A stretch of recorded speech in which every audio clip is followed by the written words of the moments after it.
Good morning. This is the morning of my test. I'm sat in the car about to leave. Not 100% confident, I must admit. I think another day probably would have made a difference. Yesterday, I didn't say anything about yesterday. Yesterday went pretty standard. My reversing was greatly improved after the practice we had, an hour or two practice. I'm getting about 3 out of 4 of my reverses back into the box. The one I got wrong, I put full lock on more or less as soon as I started rolling, and I didn't quite take it off quick enough, which put me a little bit too near to the yellow line marking the outside of the box on my right hand side, which put me trailer in the wrong position, and yeah, go back, start again. So we had that little hiccup yesterday. The driving seems, I'm fairly happy with my driving. It is what it is. Just need to get out on the road, practice, get more accustomed to the headboard swing and the trailer, how tight the corners are to how much the trailer cuts the corners. But we didn't hit any curves, we didn't go off the road, everything was under control. We had one set of traffic lights that were on green for ages, and just as I got to the crucial point, the lights changed. So we had to do a fairly abrupt stop, all nicely under control. That was one thing I hadn't done. The lights had been good to me. They'd either been on just changing to red, so I was stopping, or just changing to green, so I was going. But yesterday we had one of those that changed at the crucial point, and it gave me a good insight as to how well the wagon pulls up, what it feels like when you're pulling up from 40 mile an hour to dead stop in a couple of seconds, and it stopped really well, better than I thought it would, to be honest. So this is the morning of my test. I'm slightly nervous, to put it mildly. Don't normally get nervous. Nervous about the reverse. Most of the YouTube videos I've watched recently where people have failed, they fell before they even got out the yard. Silly little things, not having the trailer brake on, touching the barrier at the back of the trailer. So I feel as long as I can get the reverse out the way with no points, we'll be okay. We'll see. Wish me luck. Tell you how I got on later.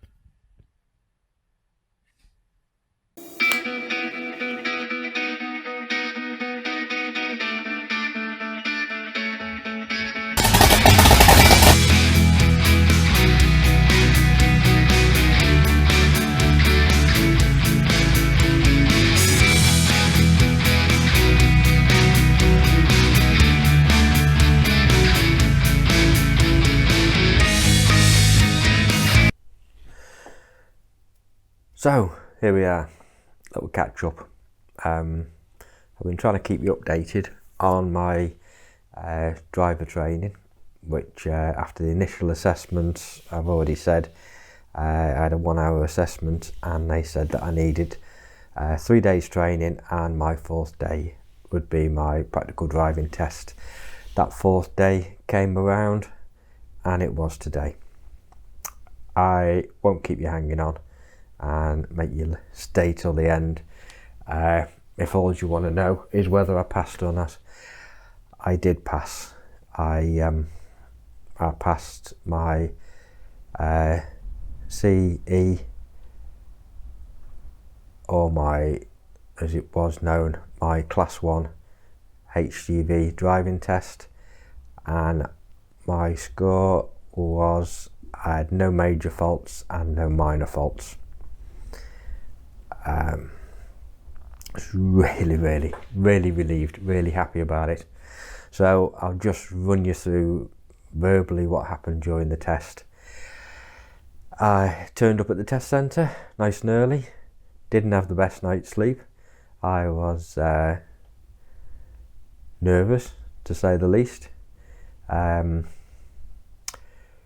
was a discussion going on with the examiner that some bits had changed on the way that the test was going to be conducted, the order in which the test was going to be conducted. So at the test centre I go to, part of the car park has to be closed off, barriers have to be shut, and access for other units is denied until the test is over. And they wanted to run it so that they could get the part that required the car park or the area to be closed off completed first. But the new format on the iPads, you have to do it in a specific order, which was the couple uncouple, then the show me tell me tests, and then the reverse. Anyway, so it all went fairly straightforward. I'd had a booklet to read through, a little pamphlet to read through on the show me tell me tests, and to explain what was going to happen during the test and what I'd be expected to do and how I'd be expected to drive. On the morning of the test, the examiner that turned up, I was informed he likes to see you making progress, and you've got to make progress. If it's a 30 mile an hour, he wants you to go to 30. If you're going to a 40, he wants you to go to 40. And you have to show that you're driving with confidence, you have an ability to handle the truck, and you're willing to drive to the highway code. So we started off. We did the show me tell me, I think it was first. You only get 2 questions on this one. You get 5 questions on your class 2. So it was just show me how you check the mudguards are secure. So I pointed out the brackets were in good condition, and I rattled the mudguard and it was secure. And the other question was, again, it was something really quite simple. What was it? I forget what it was now. Yeah, it was another really simple, basic question about the condition of the vehicle, the tread depth or something like that. It got me on that one, right? So then it was get into the truck and uncouple the truck. So I followed the procedures I'd been given. I uncoupled the tractor unit, pulled it forward about 2 lengths of the tractor unit in front, and then reversed it back alongside. I hadn't completely got it parallel, level on the front, and he shouted to me, "That's okay, leave it there." And to get out of the truck, and then to get back in the truck and hitch back up to the trailer like I'd never seen the trailer before. So at this point, you check it's the right number that you're supposed to be picking up. You don't want to take the wrong trailer to the wrong location. And you check the height of the trailer, and you pull the tractor unit forward and reverse it to within a metre away from the trailer. You turn the ignition off every time you get out the tractor unit. You check the height of the back of the truck with the height of the trailer to make sure that it's the right height to back under without damaging the headboard if you go too far under, or smashing it against the kingpin if the tractor unit's too high or the trailer's too low. You back it, you couple it up as described in your processes. Again, the important ones are the brake needs to be applied to the trailer as before you start doing anything. The brake on the trailer when you're coupling and uncoupling, you want the brake on the trailer and then the brake off before you go, obviously last thing before you go. There's not really much more I can say about that without walking you around and showing you, but you can't do that on your test. So we went out for the drive. We went from Flint. We went through the industrial estate, down the dual carriageway, through the industrial estate, and we went up to the A55 expressway, dual carriageway. It's pretty uneventful really, 30-mile-an-hour limit, a few cars parked on the side of the road. We had, going through the industrial estate, we had a wide load with an escort vehicle approaching towards us. At this point I pulled up and parked, or pulled up close to the pavement, as far out the way as I could get without touching the pavement, and stopped the vehicle, let the escort vehicle and the convoy go past. Wasn't sure if that was correct at the time, but that seemed the safe option. I'd lessen the risk for them and let them, the experts, take control and manoeuvre around me, which they did, no problem. As soon as they'd gone, off I went, and again, foot down, get it up to 30 in the industrial estate, to the traffic lights, turned right at the traffic lights, again watching headboard swing, watching where the trailer's going so it doesn't cut across, and up the hill, out of town. Just as we were getting out the top of town, or out of the top of town, on a hill, we came across a cyclist that we'd come across on one of my training days before, and bless him, his little legs were going like mad. He's trying to get up this hill. There's a truck behind him and there's nothing any of us can do about it. So we just followed him up the hill, sat behind him. There was a potential overtake where I'd have had to go onto chevrons to go past. I did consider, and I started to put my foot down for this overtake, and then a car appeared going quite quick, so I backed off the overtake before I'd built up speed or anything. It was literally just like a second on the throttle, and it wasn't enough time for the truck to respond. So I didn't complete that. I didn't execute that overtake. I thought that might have been marked down as hesitation, but he didn't. Maybe I was lucky on that one. Just around the next corner, there was an opportunity to overtake the cyclist. Again, mirrors, blind spot check, indicate, and overtook him cleanly. Nothing came the other way. We joined the A55 towards Chester.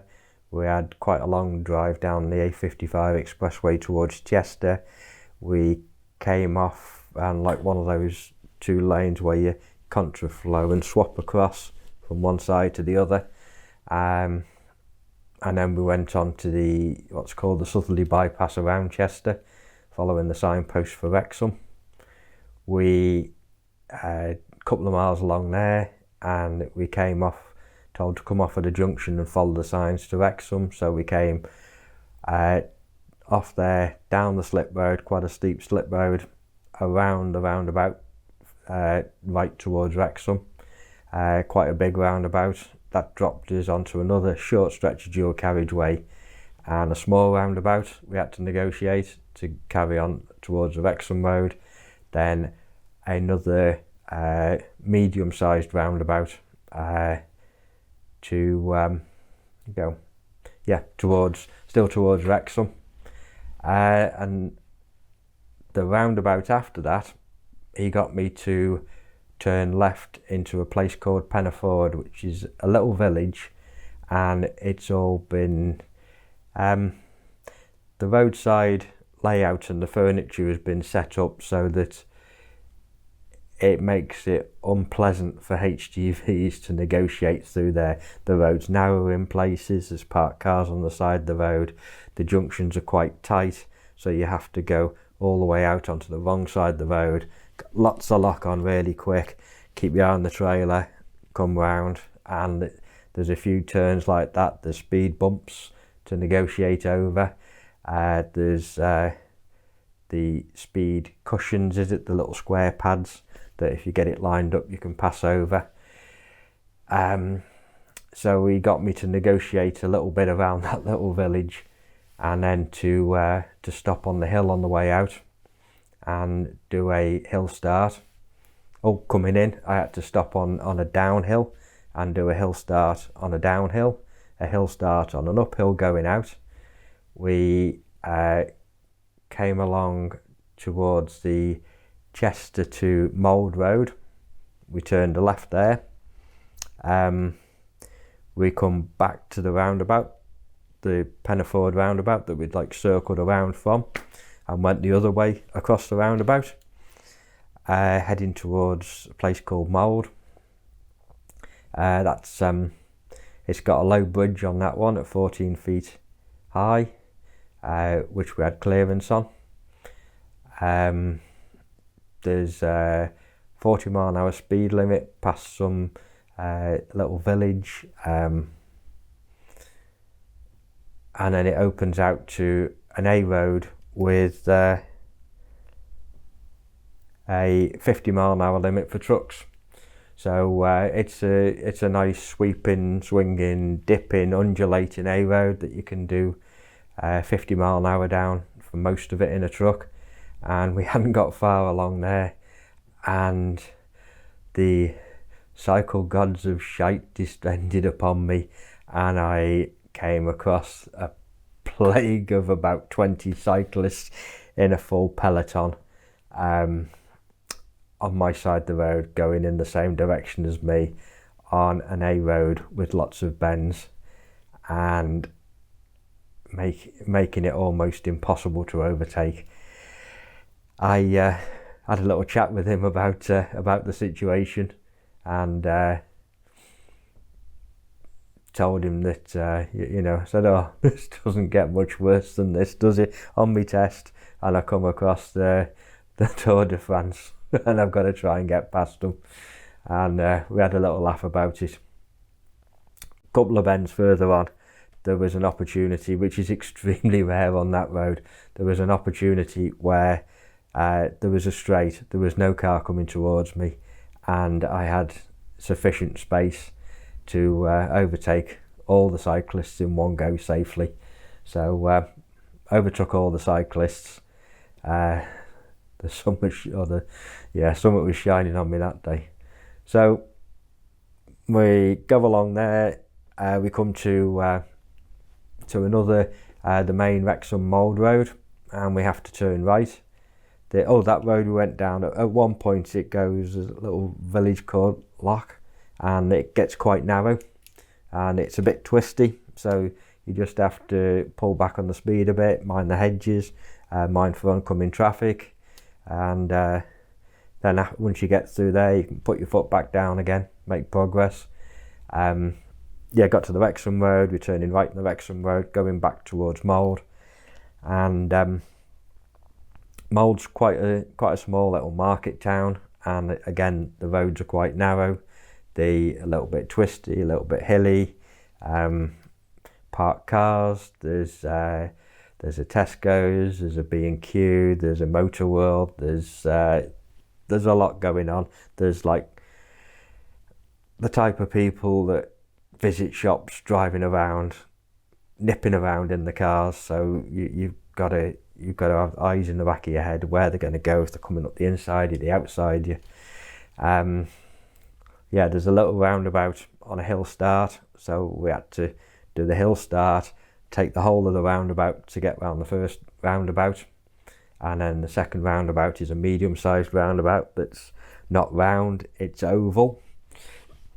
And on my initial assessment, I managed to put all 3 trailer wheels on the roundabout, because I was holding a nice shape around the roundabout, my trailer was following nicely, and then it went like egg-shape oval, and I wasn't quite far enough out, and the 3 rear axles just went up on the curb on the grass a little bit there. So it was like, here we go again. Anyway, this time I held the tractor unit out far enough, kept my eye on the trailer, and even with the odd shape of the roundabout, managed to judge it right and keep the trailer wheels about 6 or 8 inches off going onto the roundabout. From that way we were heading down, turning right, we were heading towards Queen's Ferry and Flint again. So we this was like heading back now. We're starting to see us head back for the end of the test. So there's a slight downhill from Mould. It looks flat, but it's slightly downhill. Speed builds up on you a bit quicker than you might anticipate, and then there's a hill up out. So I was careful with my speed coming out of Mould, because I have just crept a little bit over the 30 if I don't keep my eye on it, and it's probably taken that way deliberately to see if I'd check it. You come to a set of traffic lights on a hill. The lights are on green. I was turning left for Flint. On that stretch of road, it's quite narrow, there's quite a lot of heavy traffic, the hedges are overgrown. They didn't want the mirrors in the hedges. No bin truck antics with this one. They want to keep the mirrors out of the hedges and obviously not hit anything coming the other way. So yeah, that was a bit of threading the needle there. It goes through a little village, Sugden, with speed camera, and again that's quite tight. Then there's a straight that's is quite uneven, and the wagon sort of bounces and bucks around a little bit, going past what's that footballer's house? I don't do football. Yeah, there's some footballer lives there, big estate house in Northup. So yeah, we come down there. We coming downhill onto a set of traffic lights in Northup. Another little village. There was a HGV coming towards us, a big Arctic, and I just started off from the lights. I'd stopped at the lights. I just started off from the lights. He had a bit of progress coming towards me, so I just pulled over to the left into the junction slightly to allow him to pass, to pull back, and just put my foot down nicely up to 30, and just got the timing all right on that one to make progress without hindering him at all, and allow him a little bit more room. Again, there's a tight corner in the village where there's roadside furniture, railings crossing on the left hand side. So you've got to like put the cab right on the white line, take it round, watch the roadside furniture there. Then you're back over the A55 where I joined it initially, and there's 2 little mini roundabouts on the top there, so you've got to go all the way over, all the way around, drive around the roundabout so the trailer follows you around, take over the place. Straightforward down the hill into Flint. Parked car on the side of the road in Flint, so I had to slow down because you're crossing over the white line. Bit of indicator as you cross the white line, indicator off when you're in position over the white line, and then pull back in again when it's safe to do so. Checking mirrors. Down to the traffic lights, there's a orange crosshatch, no parking in there, and there wasn't enough space for me to go through it and clear the area, clear the junction, the first junction on the approach to the lights. So I had to hang back there, and almost as soon as I'd gone there, the lights had changed, everything started moving through, so I could then enter the crosshatching knowing I could clear the other side of it. 2 lanes of traffic, and the junction goes to the left. There's traffic unusually allowed to come out from your left across the front of you and to go up behind you and straight across. So the traffic that's coming out from your left hand side is cutting the corner and taking up the road that you require to go forward to take quite a tight turn, and there's traffic lights and railings around there. So in that situation I had to slow it all back a little bit, hold my line, push forward nice and steady so the traffic could see what was happening and they could take their correct route around the front of me, and I could take my correct route and turn and clear all the roadside furniture. Back through the industrial estate, no issues. Second set of traffic lights there, turning left. Again, it's all the way out the junction, full lock on, bring it round, taking up about half of the outside lane and the dual carriageway. So we're clearing the railings by about a foot. Down the dual carriageway, I thought we'd possibly go into the first entrance into the industrial estate to end the test, but he said carry on down and take the second entrance at the traffic lights in, which in theory would be easier for me, but I'd never gone in that way. And the traffic lights there's like a separate lane that turns right. The traffic lights are right up to the road and really tight into the position, and so you've got to go again all the way out across the junction when the lights change, and then as soon as you see your back wheels clear the lights behind you, you're starting to wind the lock on and bring it all the way round.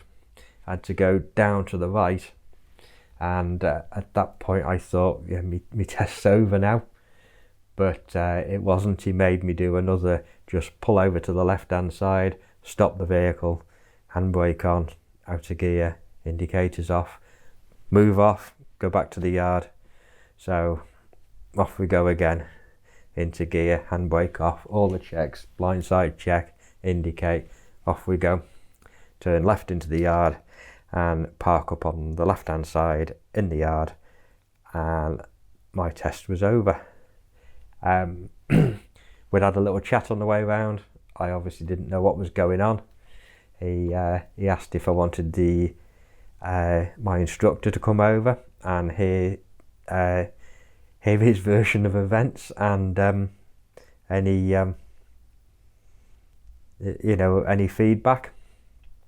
So the instructor come over. I had to remain in the cab at this point. I'd opened the door so he could see us and hear us. And he asked me, how have you done? And I said, I don't know. He hasn't told me yet. But I enjoyed it anyway. And he then said that I'd passed. He asked if I'd like me instructor to hear what faults I'd picked up and the feedback on the drive. And to my astonishment, he said I had no major and no minor faults. I honestly couldn't believe it. It was it was one of them moments that I'll remember. Pretty sad, that, isn't it? Yeah, so well chuffed with that. Yeah, no minor faults. He said it was a superb, excellent drive, and yeah, from that instructor on that day, I'm absolutely over the moon. So yeah, he took my license away, and that's been sent away to have the extra C and E categories added onto it. Gave me my test certificate, which I've left the other side of the house, and wished me all the best. And that was that. I had a little chat with the other students that were around there that were waiting for their tests. The first one this morning, I think, had failed. Unfortunately, the other two, there was a girl there that was doing a C1E test to drive a motorhome that they'd bought that was over 3.5 ton, and there was another two lads there that were doing their HGV training to drive Class C wagons, the old Class 2s, and they've got their tests on Friday, so fingers crossed they'll get a good result that they want as well. I've thoroughly enjoyed the whole experience. Would I do it again? Yes, I would. Was it worth the money? Yes, it was.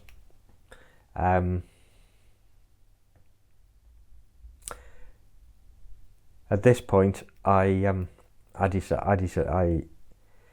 got my test certificate. I rang up the agency I've been working for, because they're just down the road in Flint, and I said that I've passed my class 1, and I've got my test certificate with me, and it's a perfect opportunity as I'm local. Would you like me to bring it in so you can photocopy it?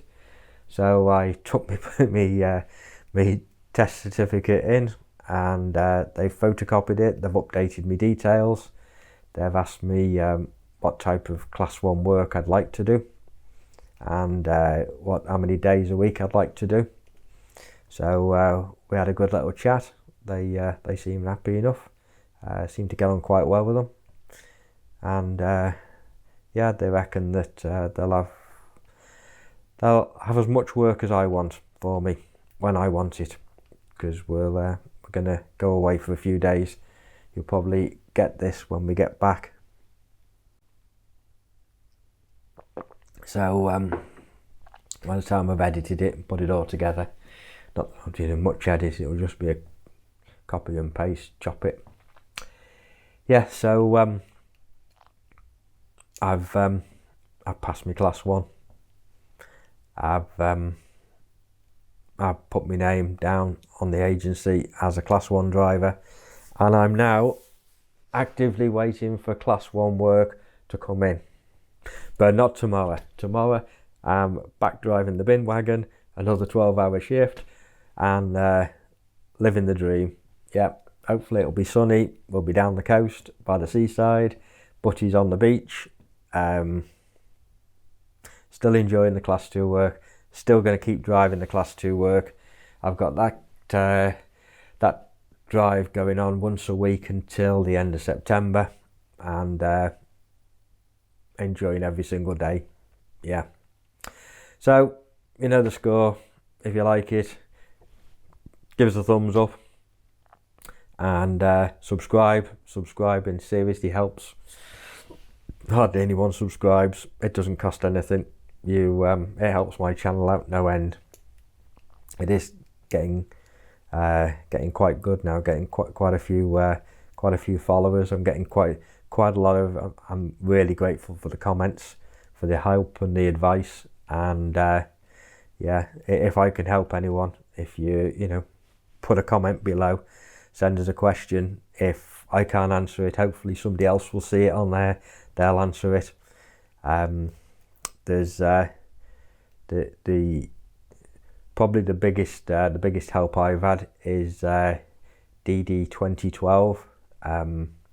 He did a blog like this, vlog like this, on his whole process of going through the class 2 and the class 1 tests, and his success and failures, mainly success, of getting jobs, keeping jobs in the industry, and he's done a really good series. If you have a look on YouTube and find his series on there, it was really helpful every step of the way to me, and no doubt I will see him out on the road one day, and I think I owe him a large coffee, at least, maybe a cake as well, but I don't think he eats cakes. He's into his healthy eating. Yeah, so hopefully this has been of some assistance. It's give you a little bit of an insight into how the test goes, what to expect, what sort of driving you'll get on the test. I think I've waffled on long enough. When I'm in the truck by myself, I'll start doing some videos of what I'm getting up to. It's awkward. It's awkward in the bin truck because I'm in there with the loader, and we're literally in and out of yards which people probably wouldn't want filmed on a hospitals and stuff. So there's all sorts of issues with filming there. So I don't feel I can really film if there's if we're in those sorts of sensitive areas. But as all the work comes in, I'll start recording and showing what we're getting up to, and if you're doing your tests and everything, doing your exams now, good luck. It's worth it. Just keep going, don't give up. You'll get there. See you next time.